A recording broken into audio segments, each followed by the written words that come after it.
Support for WUWM podcasts comes from University School of Milwaukee, fulfilling a values-based mission of developing learners, fostering leaders, and preparing citizens for pre-kindergarten through 12th grade. More information at usm.org/mission. From 89.7 WUWM, Milwaukee's NPR, this is Lake Effect. I'm Excurette Nunez. Today, we look at the lessons learned from last year's historic floods and how schools are preparing for severe weather in the future. Then, we'll check out the Wisconsin State Fair archives and learn about the man who helped make it happen. He had his own collection because he had grown up 3 blocks up on Schlinger Avenue, only missed 2 fairs in his lifetime, and so he was a wealth of that history. Plus, we'll tell you about one Milwaukee woman sharing random acts of kindness through love letters. The goal is really to bring surprise delight into someone's day and, unexpected joy. All of that is coming up on Lake Effect.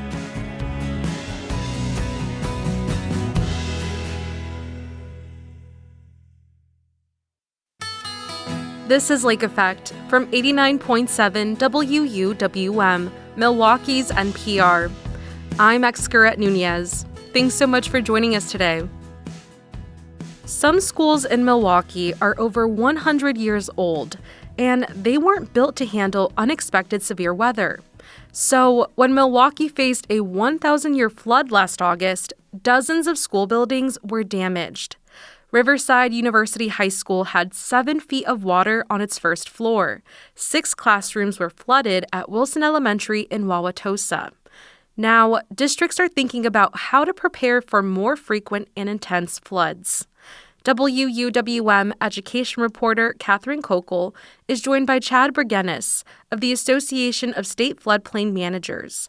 He shares how schools can prepare for the next storm.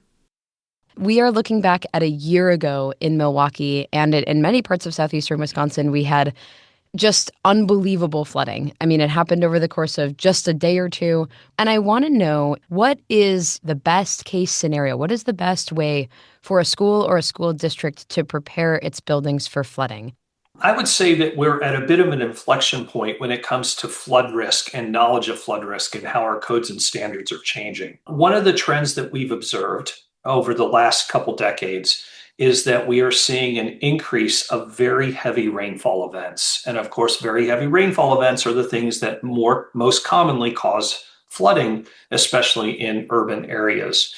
And we also know that most of our codes and standards out there are grossly outdated. Most of those are based on a 50-year-old approach under the National Flood Insurance Program and those minimum standards that communities have to adopt. The reason I say we're at an inflection point is because in early 2025, a new standard for safely building in flood hazard areas came out, and it's a game changer. In fact, that standard is now going to be incorporated into the yet-to-be-published 2027 International Building Code. So what that means, practically speaking, is that communities and states that adopt the 2027 International Building Code are going to have significantly higher flood safety standards. But those higher flood safety standards really represent the nature of the risk today. And the point is, I see headlines all the time that say we've had floods of biblical proportions, we've had extreme floods. But at what point do those extreme floods happen so frequently that they don't become extreme anymore? And that's what we've got to deal with. These buildings are going to be with us for decades or even over 100 years. And we need to make sure that we're building for not only flood safety of today, but flood safety of tomorrow. That's an excellent point. Can you give some specific examples of how to build for this flood safety for tomorrow? Are there specific things that schools can be equipped with in order to handle this? Yes. So, if you're a school district and, let's say you're looking even at siting a new school building, a first place to start are FEMA flood maps, but that is not the end point. And I need to be very clear for the listeners here. is that we know there are many kinds of flood risks in this country, and FEMA flood maps only show two kinds of flood risk, really. What's called the statistical 100-year flood and the 500-year flood. But we have urban stormwater flood zones. We have flooding that could be due to failures of levees and those kinds of things. And so it's super important that any potential site be examined to make sure that all of these kinds of flood risks are not present, or at least as minimized as possible. And then secondly is standards. Most standards, as I mentioned before, that are in current codes right now are simply inadequate.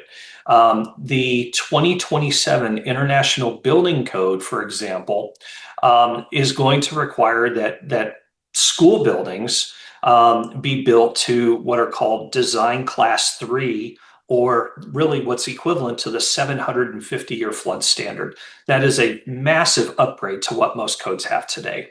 Yeah, I just think about the severity of the storm that you're preparing for when you upgrade from a 500-year flood to a 750-year flood.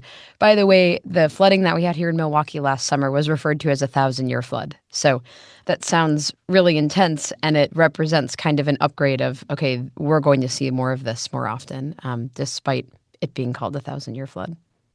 Yes, that's correct. Are there any schools or districts, or even like entire states, that are doing this type of work particularly well? Is there any state or district that Wisconsin can look to for guidance on how to harden these buildings?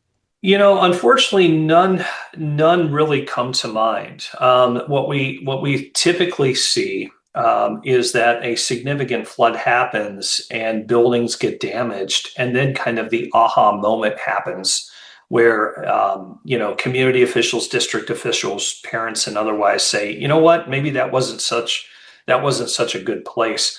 I'm kind of reminded, it wasn't so much a school, but a hospital during Hurricane Helene. I think it made the news where there were a lot of helicopter rescues because it was a significant flood in the middle of the day.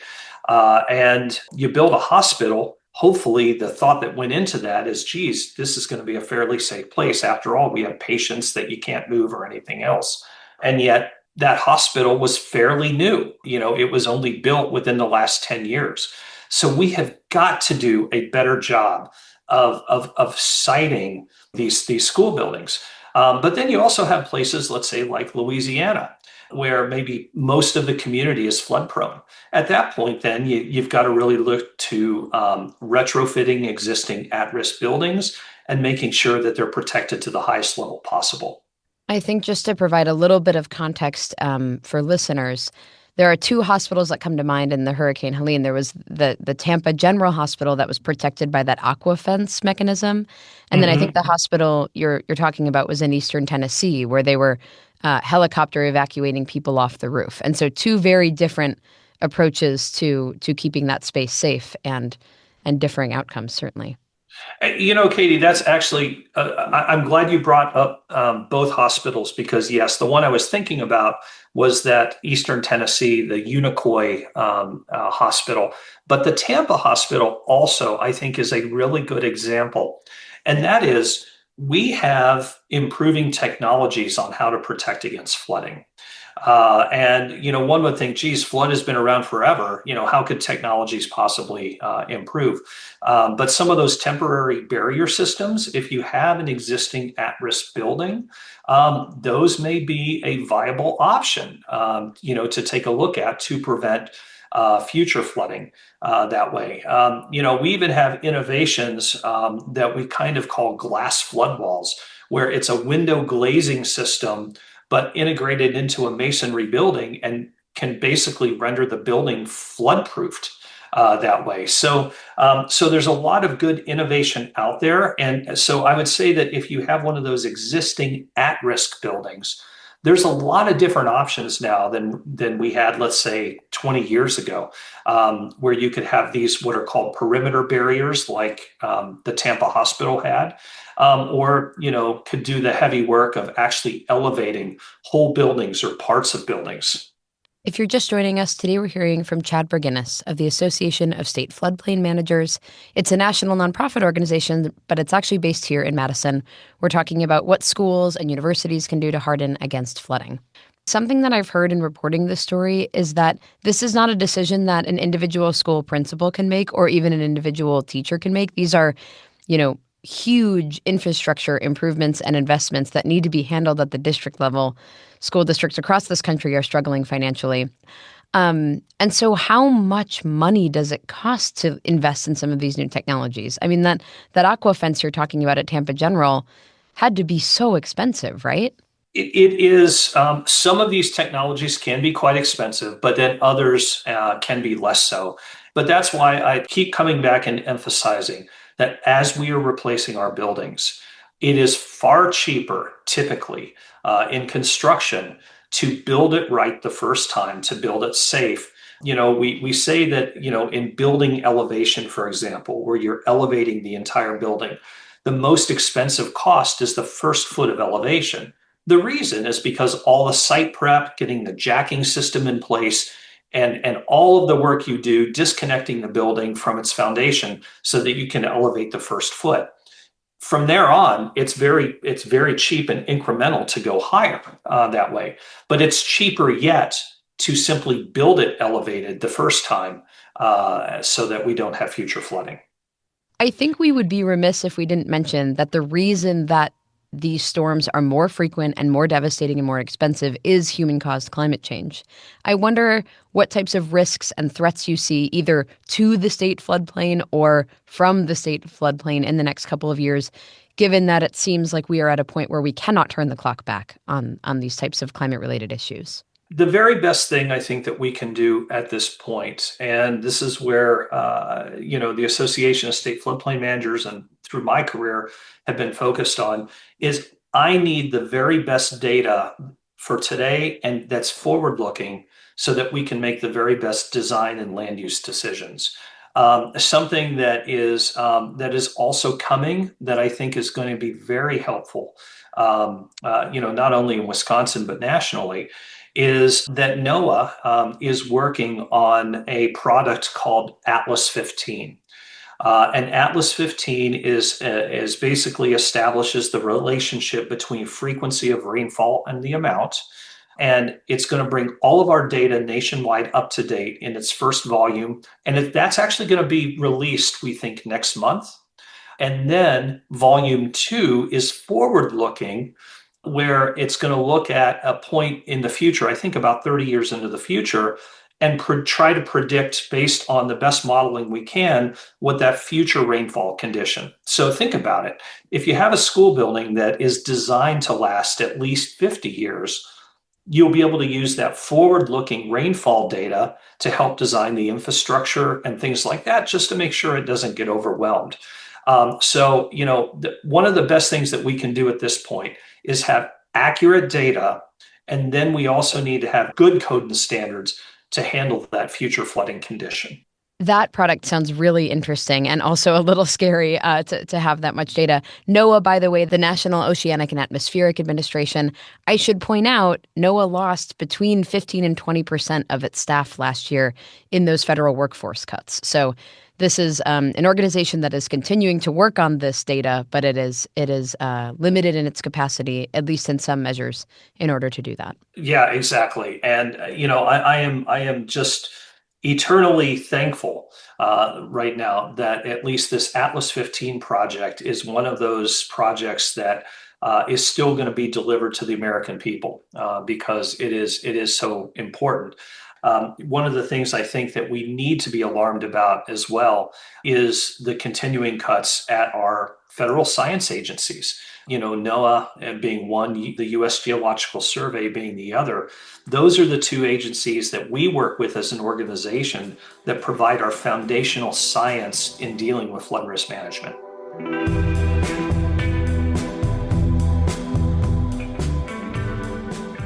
Chad Berginnis is the executive director of the Madison-based Association of State Floodplain Managers. He spoke with WUWM education reporter Catherine Kokel. In about 15 minutes, we'll explore the history of the Wisconsin State Fair. But first, we'll tell you about the film Horse Girl. It's coming to Milwaukee's Oriental Theater. That's coming up on Lake Effect on Milwaukee's NPR.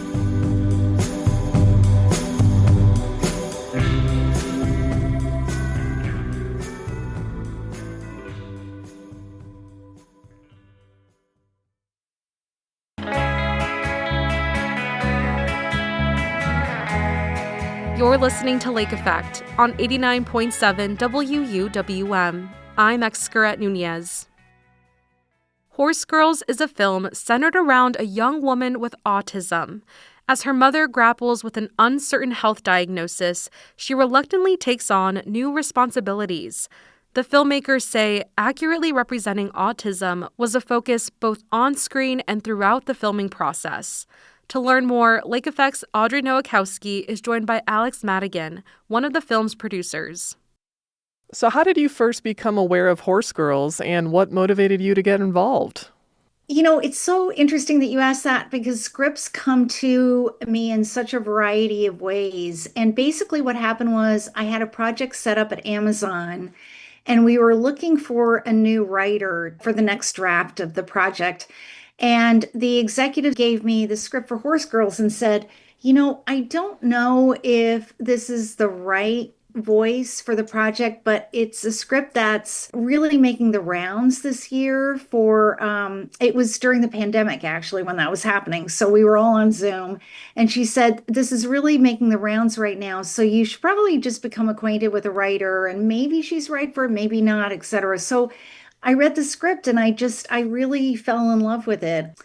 You know, as a parent, I think no matter how our kids turn out, there's always a little bit of that tinge of fear, I think, that, you know, what's going to happen to them when we leave this earth? And sometimes, regrettably, that happens way sooner than we want it to. And sometimes the kids we leave behind are, I guess, I don't know if fragile would be the right word for it, but need us maybe more than other kids do or other humans do. So long-winded reply, but that's how I came across the script. Yeah, well, and the story is definitely unique, and there's not enough movies through this perspective as well, so it does stand out. So you mentioned the script. It was written by Mackenzie Breeden, co-writer, and she's also a producer along with you. And the central character of Horse Girls, her name is Margarita, portrayed by Lillian Carrier, and it's based on Mackenzie's sister, Marguerite. And I understand there's even more interconnectedness in this movie. So let's start with Mackenzie's sister, Marguerite. Why was sharing her story through this film adaptation so important? Sure. And just as a correction, though, too, a little one, is that the story, it was as Lauren Myring, who wrote and directed, shared co-story credit with Mackenzie. So Lauren effectively wrote the script. So when she and I were developing it further after the first draft that I read of hers, I was working solely really with Lauren on that. But Mackenzie and Lauren are best friends, and this story hews very close to life to Mackenzie's actual story. Her mother, Sandy, actually passed away was struggling with cancer for many years, and actually did pass away during the shoot of the film, which was incredibly tragic. The character of Margarita is very loosely based on Marguerite, and Marguerite's just a wonderful woman. She's ebullient, has such a positive outlook, is very funny, has a great sense of humor. And yeah, it was really wonderful getting to know her in this process. But that's sort of how the story originated and how the true life aspects were the underpinnings of the script itself. How did Marguerite feel about having a story centered on her? I think she really liked it. She visited the set and I remained in touch with her, and I think she enjoyed it, actually. That's good. And I do want to talk more in depth about the film's lead, Lillian Carrier. She's such an amazing lead. She brings a great grounding authenticity to this role because she intimately knows what it means to live with autism. And actually something she pointed out that I really love is that the word autism is never said once in this film. Right. So can you talk about that intentional decision and also making sure you made a movie where an autistic actor portrays an autistic character, because it's been done in the past where a neurotypical actor portrays an autistic character. It's easy to fall into tropes and other negative things, whether it's intentional or not. So how is this movie done differently? Right.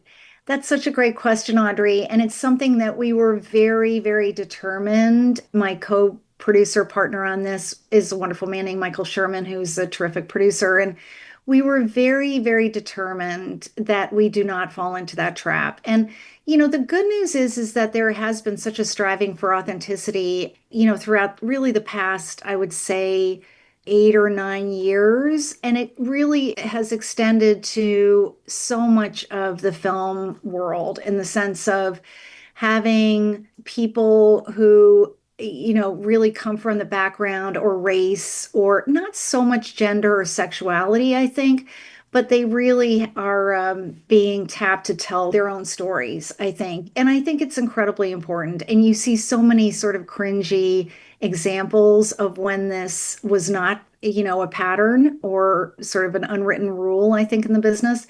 But going back to your question, we dealt with a group called Disability Belongs and had the script vetted with them, and they gave us very helpful notes. We hired a man named Alex Plank, who was an associate producer and a kind of our consultant, and he himself is autistic.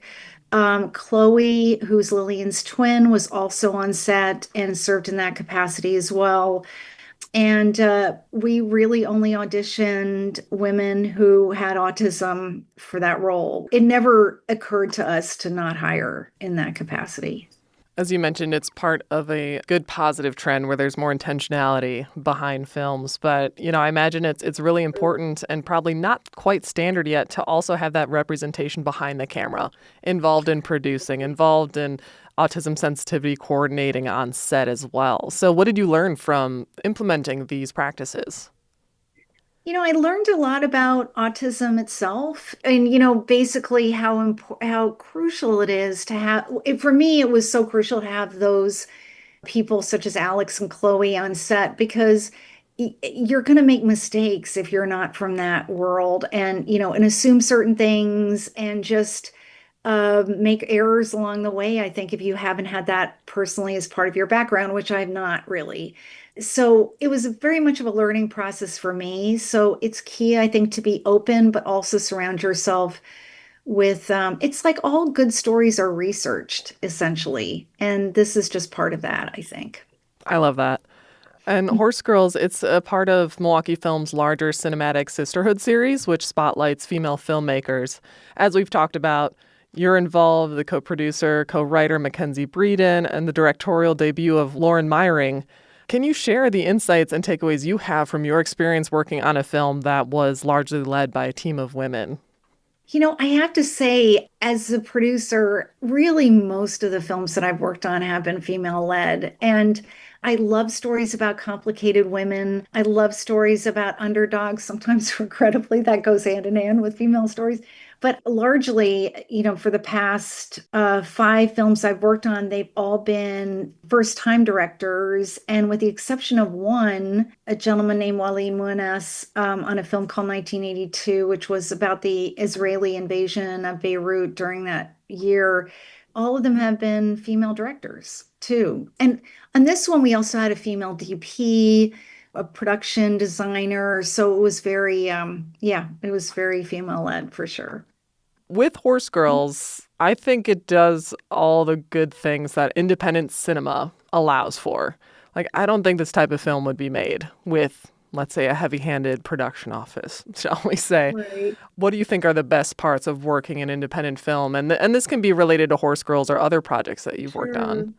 The thing with independent film is it's always championing unique voices and stories that are maybe not mainstream and are more fringe and are less told, I think. And so independent film, I think, will always sort of center itself around having voices and stories that are really not in the quote unquote mainstream be heard and realized. I love independent film. I worked on studio films before as well, but my heart is always in helping, because as a producer, you're really the person sort of pushing the rock up a very steep hill, so many times. And I think you just have to have such a deep-seated belief in the story that you're trying to help realize. That's, I think, the main soul of what independent producing is. Did you write the book of love, and do you have faith in God above? Alex Madigan is a producer of the film Horse Girls. It's playing Monday night at the Oriental Theater as part of Milwaukee Film's Cinematic Sisterhood series. You can find tickets and more information at wuwm.com.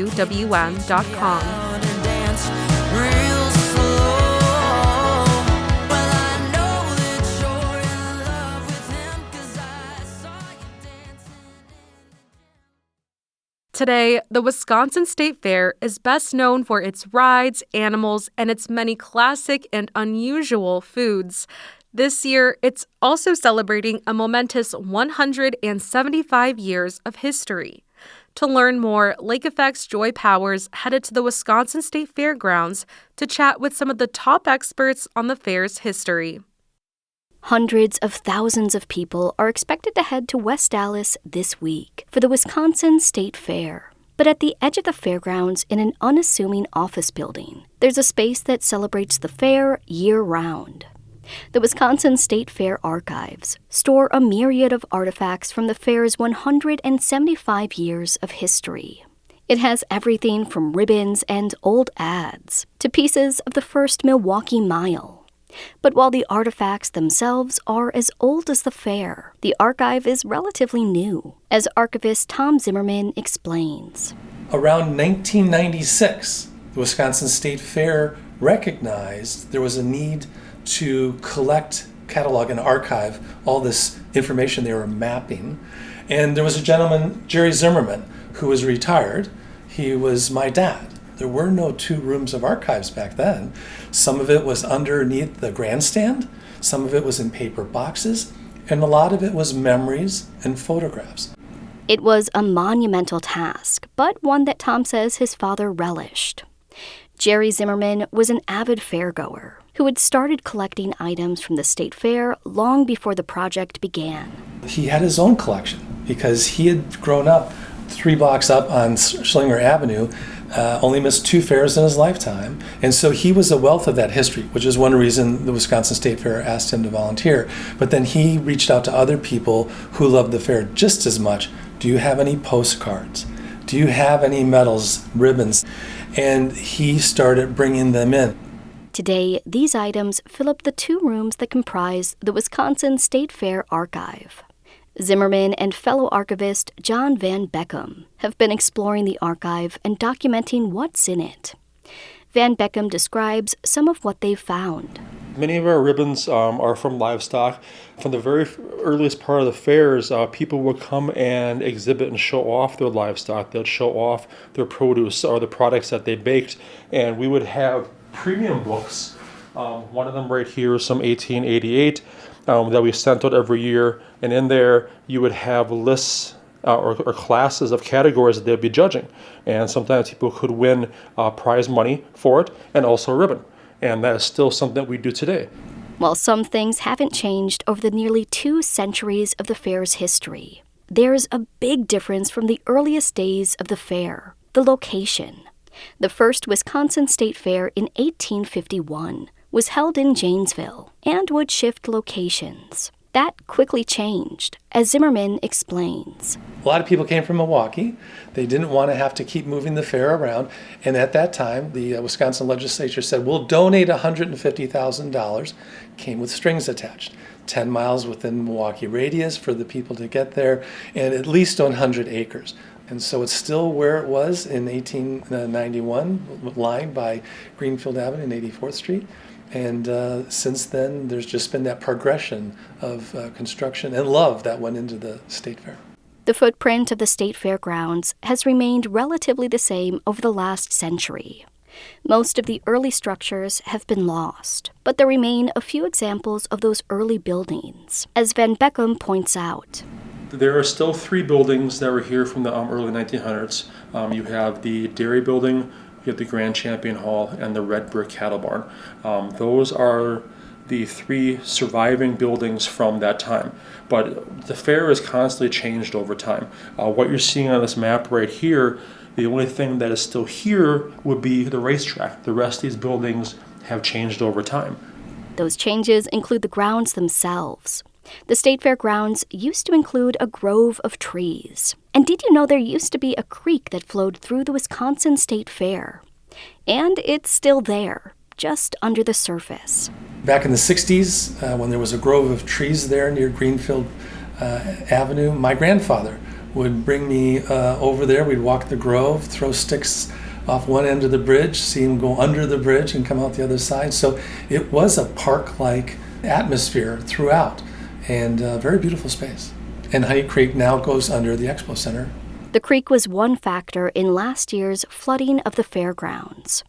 For today's fairgoers who are interested in learning more about its history, this year's fair is featuring pieces of the archives on display in Grand Champion Hall. Artifacts from years past sit alongside winning entries from this year's fair, which could end up in the archives themselves. You're seeing some of the hanging quotes. You're also seeing a large framed days of swines and roses, another homage to the 1980s puns. And also we have another display to the fair with cream puffs, and it's made out of the cream puff boxes. To the left of it, we're also seeing more of the quilt work and embroidery work. So there are many exhibit cases here highlighting the items that people have won here, from dairy products to food to culinary to embroidery, in the cases right here. So it's kind of melding of that tradition with the 175 years of the fair. And if you happen by the history display in Exploratory Park, you might see Zimmerman and Van Beckham. They're always looking for new additions to the archives to ensure that every Wisconsin State Fair is celebrated and remembered. If people come here and they say, hey, I have Wisconsin State Fair artifacts home, I want to donate, please. We are more than happy to take new things. I just had an individual email me a advertisement from a 1929 Milwaukee Sentinel, and he wanted us to have it. So I very gratefully took that. I sent him a nice thank you note back, and we're always looking to add to our 175 years, so we keep on growing and be here for another 175 years. The fair runs through August 16th. Dangling my feet over the sky glider chair, eating a cream puff, not an eclair. That piece was produced by Lake Effect's Joy Powers.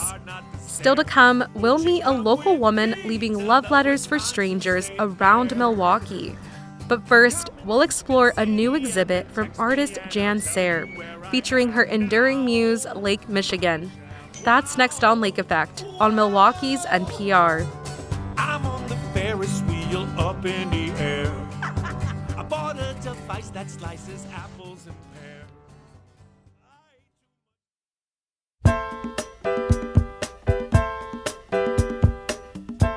This is Lake Effect on 89.7 WUWM. I'm Excurret Nunez. Jan Sayre has been creating art in Milwaukee for nearly 60 years. In that time, she's built a monumental career as both an artist and supporter of the arts. Alongside her husband, Sayre co-founded the Warehouse Art Museum and Guardian Fine Art Services, an organization that helps protect art collections. Now, she's looking back at the decades of her work in a new art exhibit at Milwaukee's Villa Terrace. The exhibit, Summer Paintings, opened last week. It features people alongside one of her enduring inspirations, Lake Michigan. Sayre joined Lake Effect's Joy Powers at the Villa as the exhibit was being installed. The history of my beginning to paint begins with music.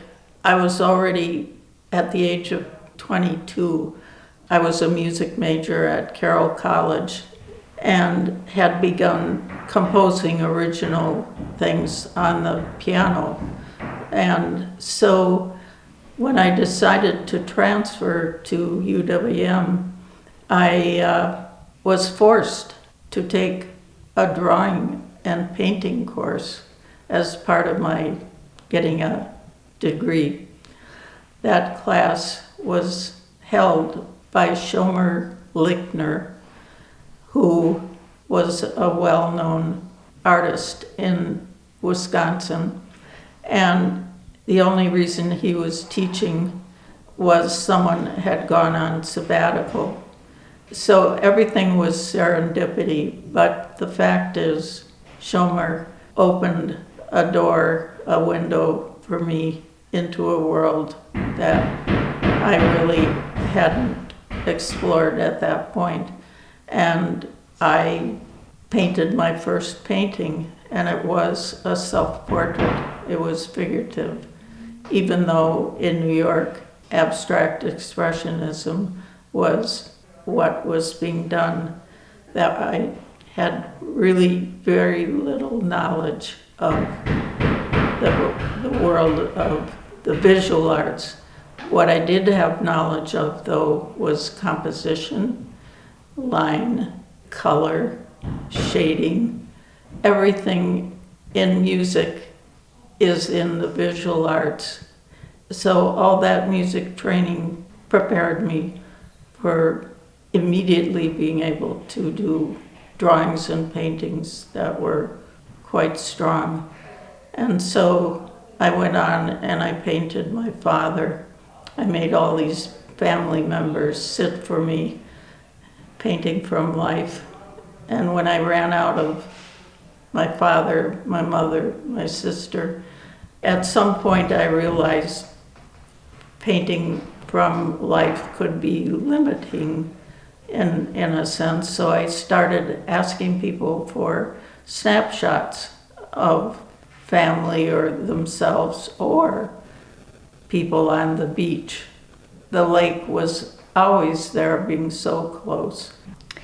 You know, you described your entry into the visual arts specifically as this kind of serendipity, but it also seems like this exhibit itself is kind of the result of serendipity. As you mentioned, your first painting was made not too far from here, right on the lake. So much of your work has involved Lake Michigan, the lake in general, either directly or indirectly. What does it mean to you to have this exhibition here at Villa Terrace in this historic space that holds a lot of meaning for so many Milwaukeeans? Really, I've spent many, many hours on Wall Street, which is just a little north of Terrace, on the bluff, looking down. And many times I've been here at Villa Terrace, looking down through the gardens, through the trees, at the wall of water and the beach and the very tiny people down below on the beach. And quite frankly, that has been my most recent fascination with the lake and with the view that Villa Terrace provides.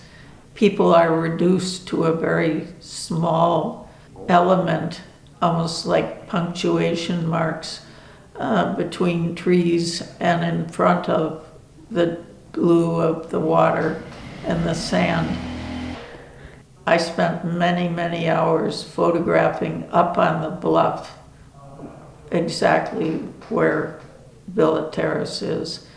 It's really the most recent interest and fascination, the view of the beach and the lake and the people and everything that happens down there is the view of Villa Terrace. This is an exhibit that, as you say, goes through a lot of decades of work. We're looking back at things that are from the 1960s, I believe you said was the earliest. Yes. What has it been like going through these pieces and figuring out what you're going to put out, what you're going to have people view in this really large collection that spans a lifetime? It's been a lot of fun, and I do get a lot of help, intelligent, knowledgeable help from John Shannon, my husband, who is has an excellent eye and is wonderful to work with. But I think the amazing thing was to get work from each decade together. So there's work, significant work related to Bradford Beach or the lakefront or the view from Villa Terrace. There is significant work in the show from each decade. The 60s would have been the large figures going off the edges, larger than life. And then the 70s would be an old man with a beach bag, Lake Ontario, when we were in Canada. And young man on a lifeguard tower is also 70s, and Prince Edward Island. But then the 80s, we returned to southeastern Wisconsin, actually Racine, Wisconsin, where again, we were right on the lake. The 80s became a period where I worked with a master lithographer, a master printer, Cream City Graphics. John Grunwald was the master printer. I did mostly figurative work at a time when I had been doing almost only landscapes. I did large-scale landscapes, or I should say waterscapes, because everything involved water, whether it was Lake Ontario or the Mississippi River or Lake Michigan. But the figure persisted. The 90s, I actually worked from the live figure. But in 2008, we moved back to Milwaukee, just a couple of blocks from Lake Michigan. So here I am again. I have spent really all of 2000 developing a feel for different ways to see what is happening down below. There's no end of possibilities, and I'm just so thrilled to see all these pieces come together from so many decades, living in different places, but the common thread of the Great Lake, Michigan, persists throughout. When you think about people coming to see this exhibition, what do you hope they see in your work, and what do you hope they take away from it? That's a very good question. I think for me, it will be a great deal of fun to talk with them about how my vision changed and developed. I mean, I was 22 or early to mid-20s when I did huge figures, larger than life. But hanging right next to a painting of four bathers is one of the most recent paintings where the figures are less than an inch tall. So you can see how the vision developed and changed, and I started working in a very removed place, really. Villa Terrace is very removed. There's a full scene to be seen down there, but it's very removed from the noise and the sweat and the volleyball players, and it's very cool and beautiful, and thank goodness we're restoring it and keeping it as it was meant to be, to sit on the terrace and be cool but be able to observe from above.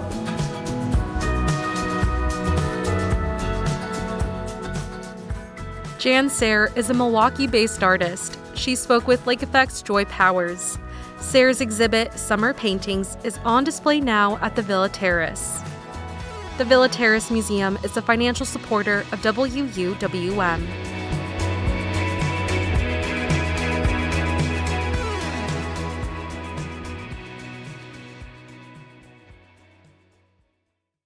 So, picture this. You're at a local coffee shop, you sit down at a table, and you see an envelope that says, "Open me."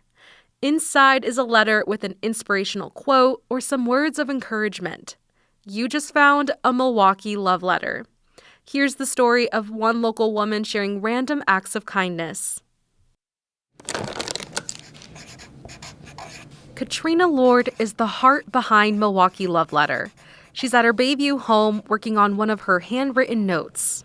So this is one that has a quote by Walt Whitman, which is, "Happiness, not in another place, not for another hour, but this hour." And on the back, Lord writes her own personal message. "Hello, stranger. May you have happiness here and now. MKELoveLetter," with 2 small hearts on the back. Lord then places her colorful notes throughout Milwaukee for anyone to find, like in a little free library or a neighborhood coffee shop. The goal is really to bring surprise delight into someone's day and, unexpected joy. Lord has been putting pen to paper as Milwaukee Love Letter since 2016.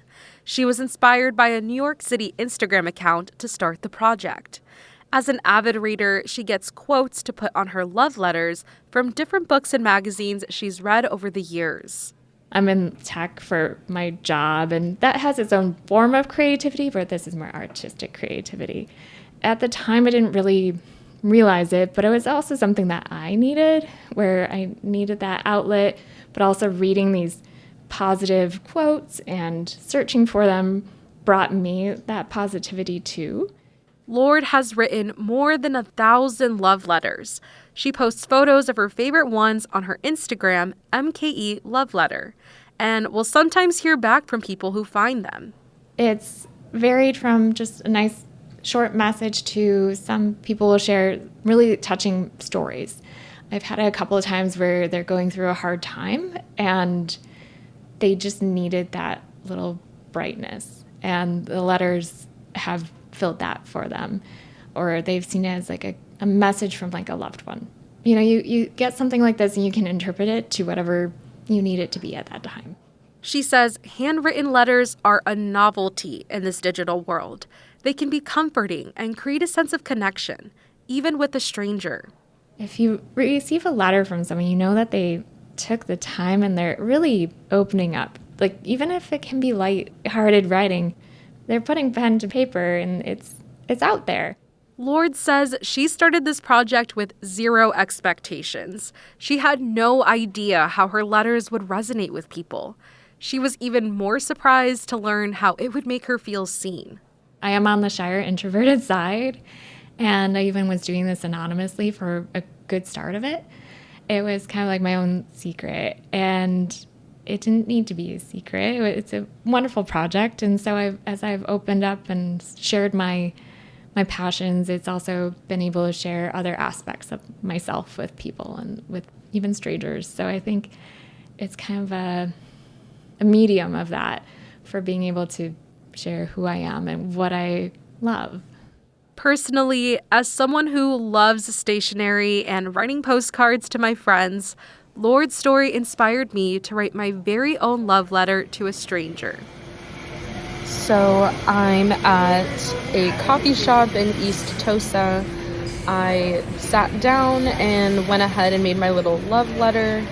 I put it in this little tiny gift bag that's green with white polka dots, and I slipped a little piece of paper in there. It says, "Hi stranger, here's a reminder. Of all the things you can believe in, why not choose yourself? Love, another stranger." I thought that was just like a cute little note to write. But yeah, I'm gonna go put it at this table in the corner of the coffee shop that's been pretty popular. And I thought this was really fun, and I hope someone enjoys reading my little love letter. Back at Lord's house, she says Milwaukee Love Letter will continue to evolve with her life as it has for the past 10 years. We are expecting our first kid, and I'm already like, oh, that would be fun to incorporate him into it somehow. And way down the line, obviously. But one thing that'll never change is the project's main purpose, to spread joy throughout the city she loves. It's kind of fun to share the story and hopefully also to inspire others to do something similar, whether it's write letters or make magnets or put crochet hearts out there. Just join that random acts of kindness community. And so that's one of the reasons why I keep doing this and keep sharing the stories. Maybe someone else will find as much joy in a new hobby that they hear on this segment. So grab a pen, a piece of paper, and share a little kindness. We can all use more of it in our lives.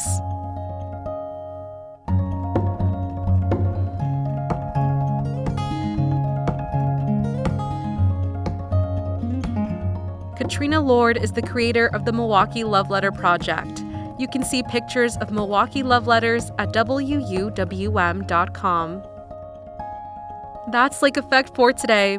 I'm Excurret Nunez. Audrey Nowakowski, Joy Powers, and Sam Woods join me in producing Lake Effect each week, with help from Graham Thomas and Sharita Booker.